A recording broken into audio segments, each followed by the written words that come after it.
Alright, so I'm gonna be doing a panel read. This is kind of for my makeup from the day I missed when my group went. I'm starting off at where we left off in class today with Antigone getting brought to Creon by the guard, and yeah, I am the reader and the commenter. Well, let her know the stubbornness of wills are soonest bended as the hardest iron, or heated in the fire to brittleness, flies soonest into fragments shivered through. A snaffle curbs the fiery steed, and he who in subjection lives must needs be meek. Alright, I'm gonna stop there. I think Creon here is trying to say that this girl who's very stubborn, which of course we're referencing Antigone, needs to be taught a lesson and needs to be a presentation to the city of what will happen if you defy Creon. He uses a illusion of a fiery steed to show maybe the rebelliousness of Antigone and how that will not be allowed in his country or city. All right, I'm going to continue. But this proud girl, in insolence well schooled, first overstepped the established law, and then a second and worse act of insolence. She boasts and glories in her wickedness.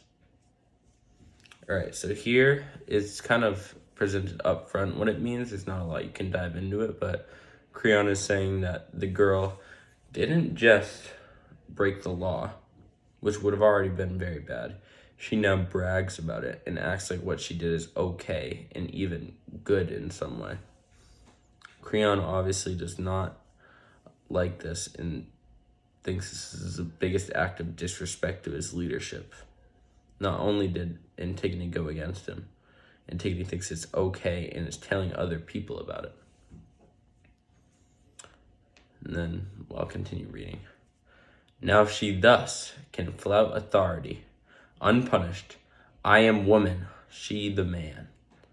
But thou, she be my sister's child, or nearer of kin than all who worship at my hearth.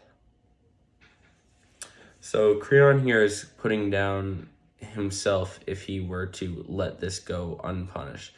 We read earlier in the book that I think Antigone said that women are often diminished in society and that no one suspects they can do anything. The guard in Creon earlier on always said, what man would do this? What man did this? They never even thought it was a woman. So this even goes more to the fact that women are just so inferior to men in the eyes of Creon and everyone else in the story. It says, unpunished, if Antigone is unpunished, then he is the woman in the situation, she's the man.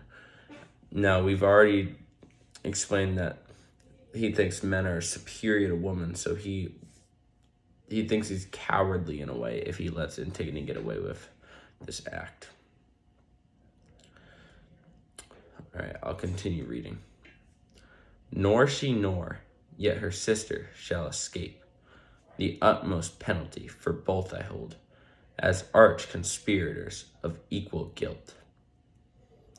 So here he's saying that both sisters are gonna succumb to the penalty because even though one did it, he wants to set an example. The utmost penalty for both I hold. So both are gonna get equal, really cruel punishments.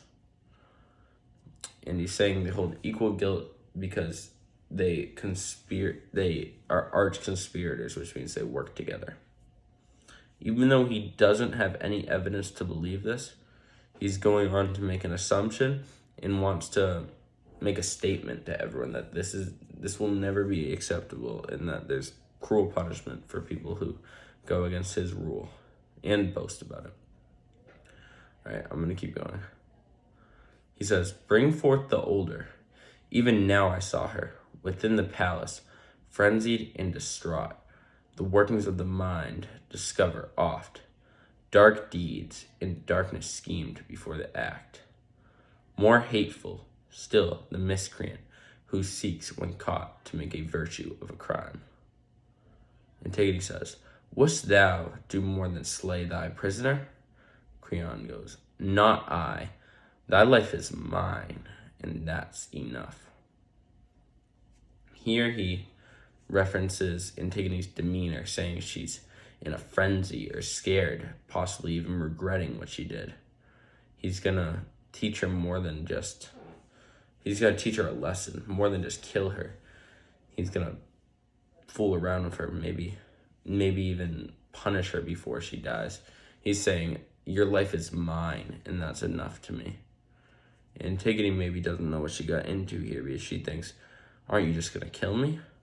But no, Creon has more in his mind for her.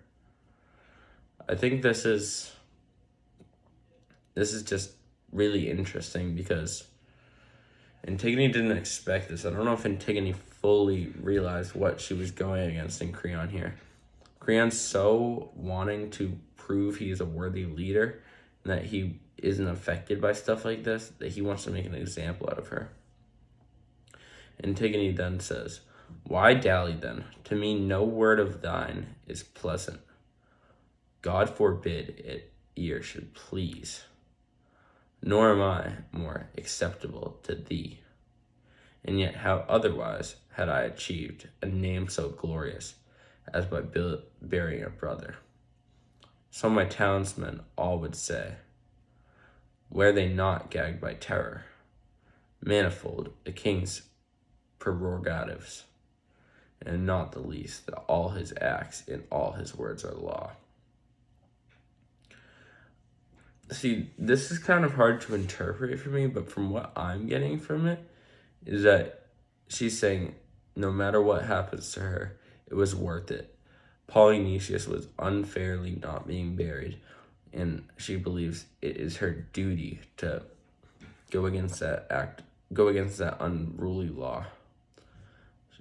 A quote-unquote from the saying she just said is that all his acts and all his words are law.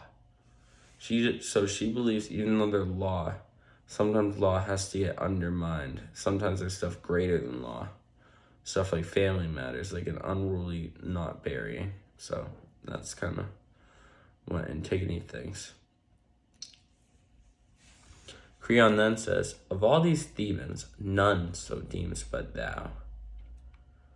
These think as I, but bate their breath to thee. Hast thou no shame to differ from all these?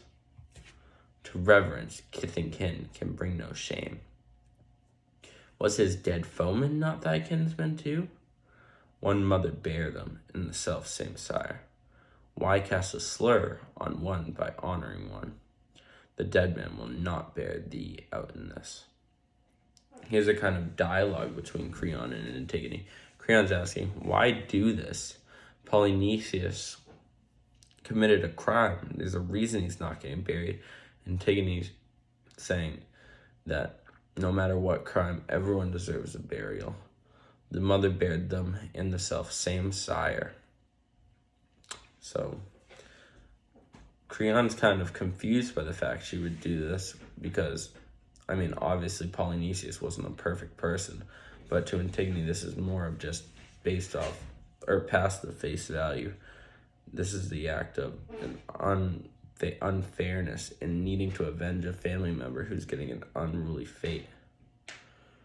All right.